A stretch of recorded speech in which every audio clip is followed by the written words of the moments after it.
This is a bicuspid aortic valve with severe aortic stenosis, but gradient wise is not severe.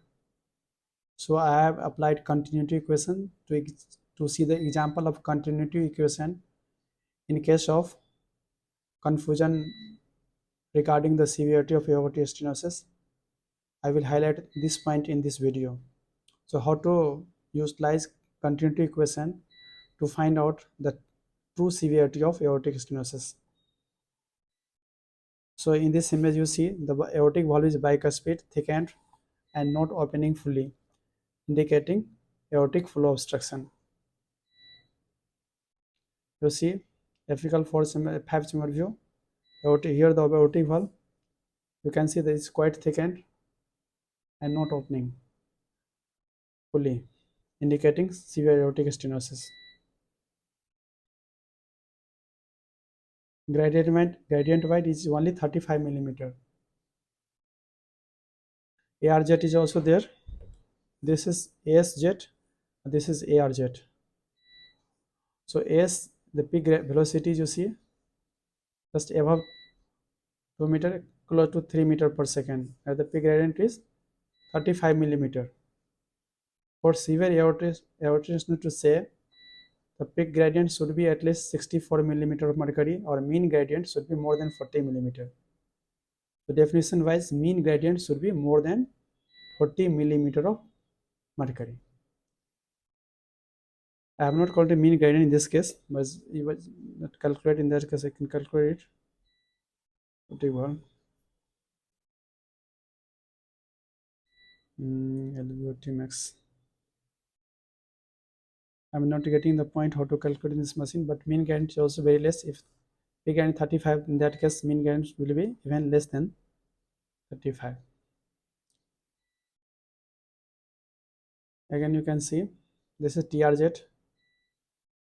Right ventricle has also failed, right atrium has also failed, indicating severe aortic stenosis. This is the peak gradient across tricuspid valve. That the peak gradient is 48 millimeter of mercury. Velocity is 3.48 meter per second, or 348 centimeter per second. This is MRZ. This is how MRZ looks. This is apical 4 chamber view. See, normally when you find this is PML, a restricted motion indicating tricuspid TRZ. Sorry, aortic resistance Z. When AR is present, that will reduce the motion of posterior mitral leaflet. You see, motion is reduced.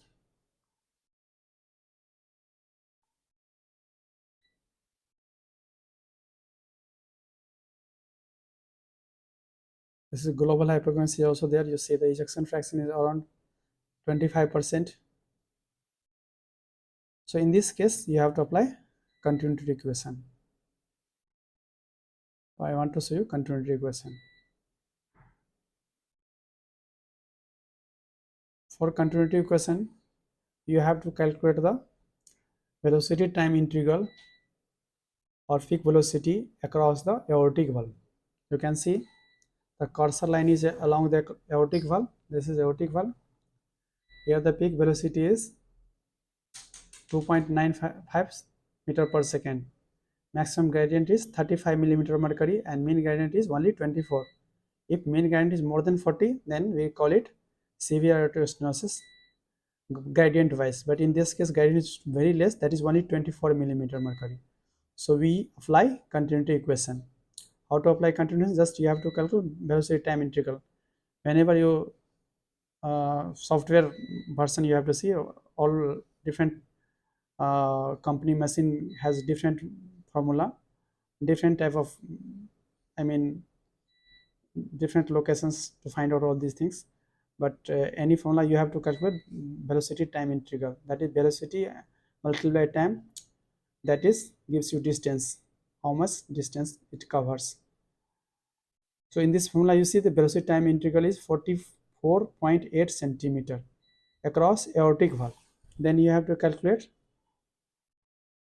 same thing across left ventricular outlet LVOT. Here it is only 9.29 centimeter per second. You can see here it is only 9.29 centimeter.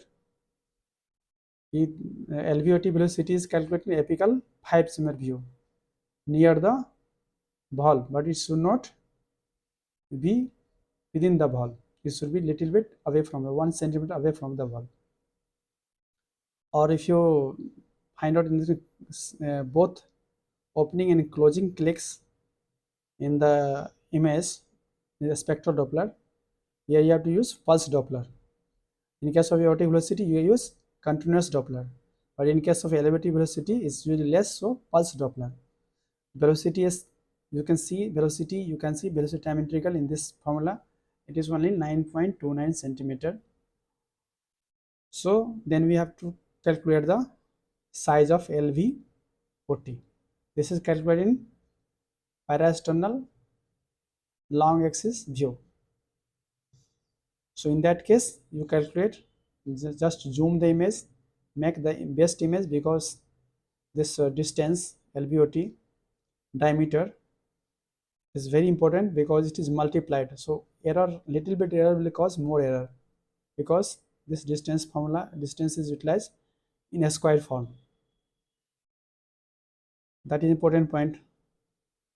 So this is the velocity across aortic valve, apical 5 cm view, continuous Doppler, calculate the VTI velocity time integral, then size of LVOT, then velocity across LVOT, that means by pulse Doppler only,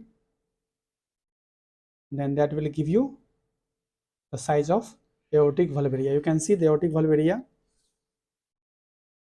here in this point. Aortic valve area is LVOT diameter is 2.1 centimeter, then LVOT area is 3.4 centimeter square. Aortic valve area by velocity time integral formula is 0.72 centimeter square, and then less than 1 centimeter square, even 1.5 centimeter is severe.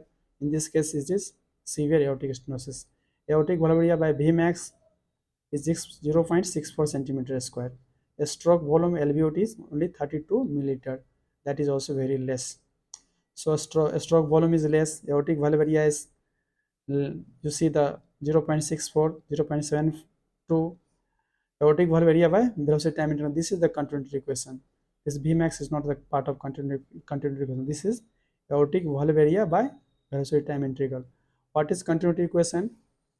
Continuity equation says if flow is continuous, the volume, whatever volume comes, that will go. So volume remains same across either at aortic valve, even within the LVOT, the volume remains same. So formula, how do you calculate volume? Simply area into distance is volume. Area into distance, and this means time velocity integral, VTI. So area into VTI. In this case, LVOT area is 3.46 centimeter square. This into VTI of LVOT, velocity time integral of LVOT, will be same across the aortic valve. So if you know three things, then you will calculate the fourth thing. That VTI into area equal to VTI into area. VTI of LVO2 into diameter of LVO2,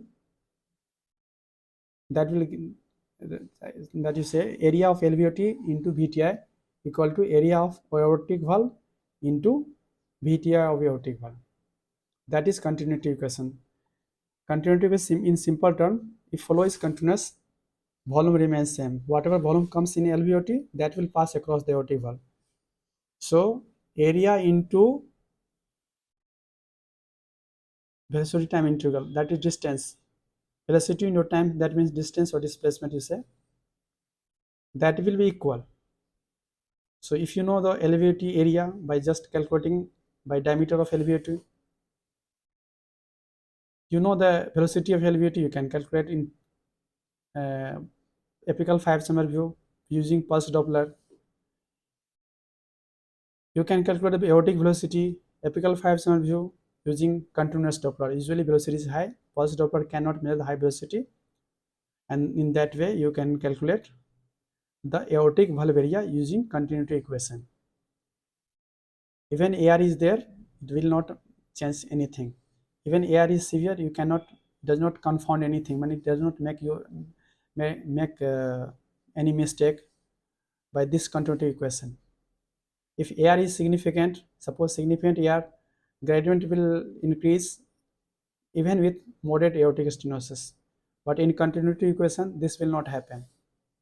So by continuity equation, you can calculate aortic valve area.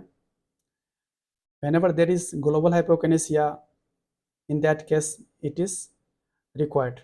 Otherwise, just by mean gradient or peak gradient, you can say this is the case of severe aortic stenosis. Thank you.